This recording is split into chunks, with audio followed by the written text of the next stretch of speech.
three questions are, what do you want? How badly do you want it? And how much are you willing to suffer? And very often, everything revolves around the first question, what do you want? Because a lot of people are unclear what they want from life.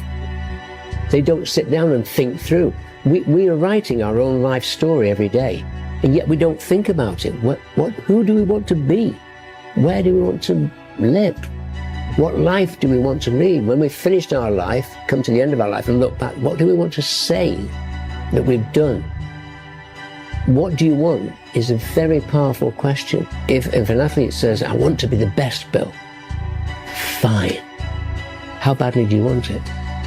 Because you've got to pay a price to be the best. The best pay a big price. You've got to work harder, you've got to commit more, you've got to take more responsibility, you've got to deal with more ups and downs.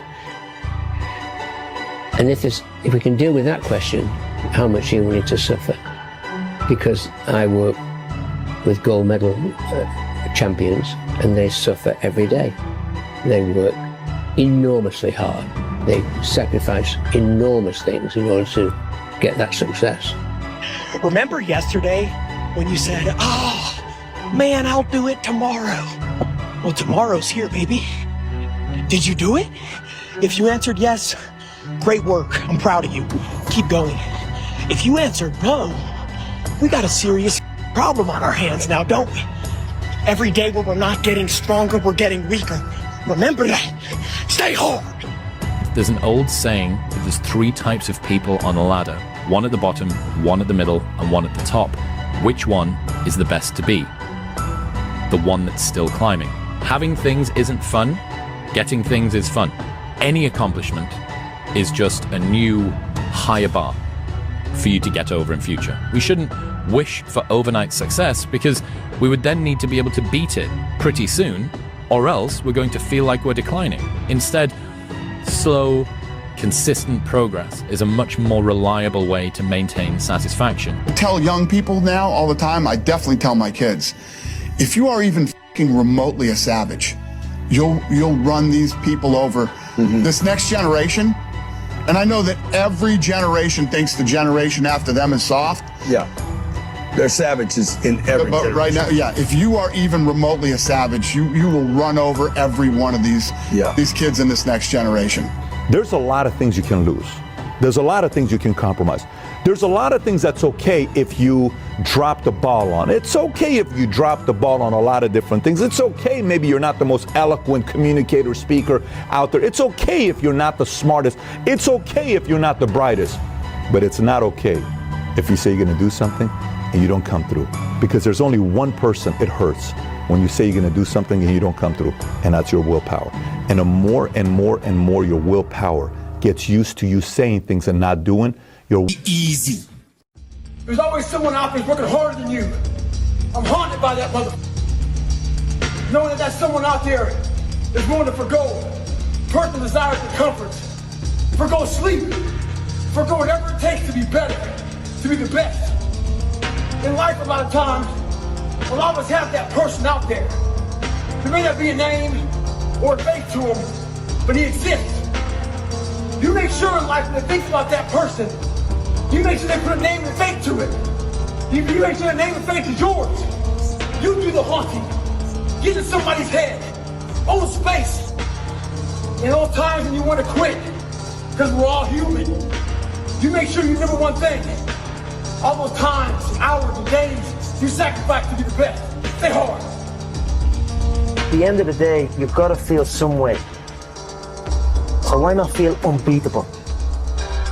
Why not feel untouchable? Why not feel like the best to ever do it? So I had this conversation with this guy the other day, and he was making a lot of good points, it seemed. He was saying that you don't need to get up early in the morning, and that working out early in the morning isn't that big of a deal, and it's better to do it later in the day. And, you know, I said, well, what if something comes up and I miss the workout that day? And he's like, told me that it's not that. It's nothing major. You don't need to worry about it. And he cited some scientific sources and whatnot. The guy was making a lot of good points. And I was almost going to listen to him, but then I realized the guy that I was talking with was myself. And he was a liar. Don't let your weak voice run things. Step up, do what you got to do. Have a good Monday, y'all. Go get some. Out. You are not going to get anywhere in this world. You're not going to get anywhere financially, spiritually, socially, or otherwise until you get to that point where you don't give a damn about what other people think about you. The hardest things are usually the best. If it's easy, leave it to somebody else. You want to be great? You need to sacrifice. The more painful the sacrifice, the greater you'll be. I sacrifice everything what I have. I will sleep, train, eat, repeat, and that's it. To get anything of value, you have to sacrifice. What are you willing to give up? What are you willing to sacrifice? It's necessary to know that everybody won't see it, that everybody won't join you, that everybody won't have the vision. It's necessary to know that a lot of people like to complain, but they don't want to do anything about their situation. That you are an uncommon breed. You know, you have to know within yourself that I can do this. Even if no one else sees it for me, I must see it for myself. That's necessary.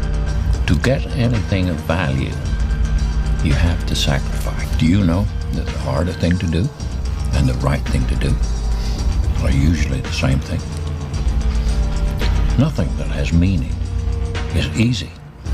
Easy doesn't enter into grown-up life. Can you read the quote once more? We don't rise to the standards we have when others are watching. We fall to the standards we have when no one is watching. The only work that really matters is the work that no one sees. It shows you who you really are rather than who you say you are. This quote hit me in my chest.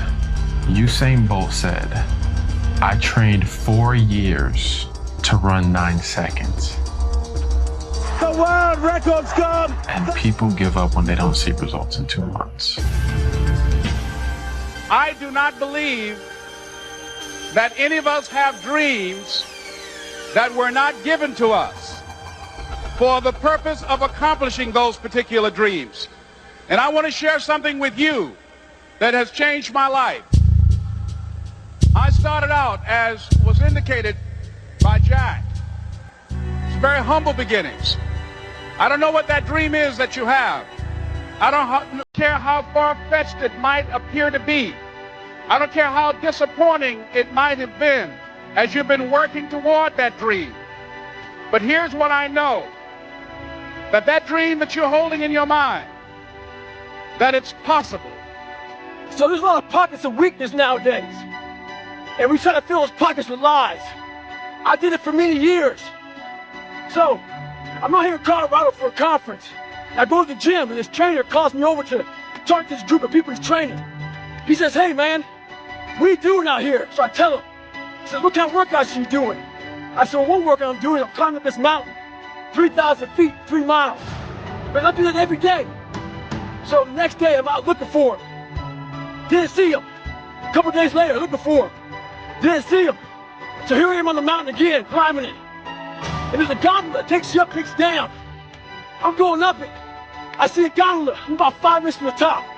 I look up at the gondola. I see him, face pressed up against the window, looking at me, or eyes me. It's called the look. When you take a motherfucker's soul, don't talk about it, be about it. Practice what you preach. Stay hard. For those of you that have experienced some hardships, don't give up on your dream. Don't stop.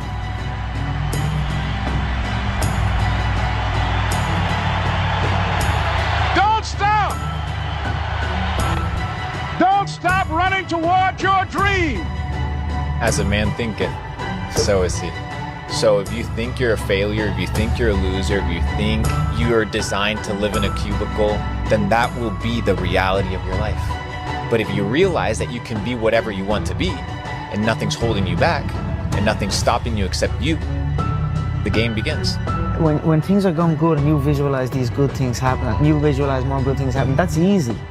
What's not easy to do is when things are going bad and you're visualizing the good stuff. And that was what I was able to do. I swear to God, sitting in the traffic and all, I visualized I'm sitting here on the steering wheel visualizing a brand new car, visualizing good things in times of struggle.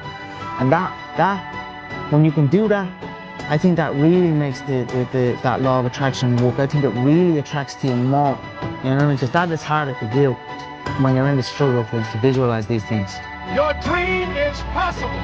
Your dream is possible. Never let success get to your head, and never let your failures get to your heart. It's all about keeping a balance and moving forward. It's tough, you know, when you lose sometimes, you know, it feels like it rips away a part of you, but for me, as I said, I'm never going to switch up and change anymore. I'm still the same, I'm still ambitious, and I'm still going to walk my head held high like a champion.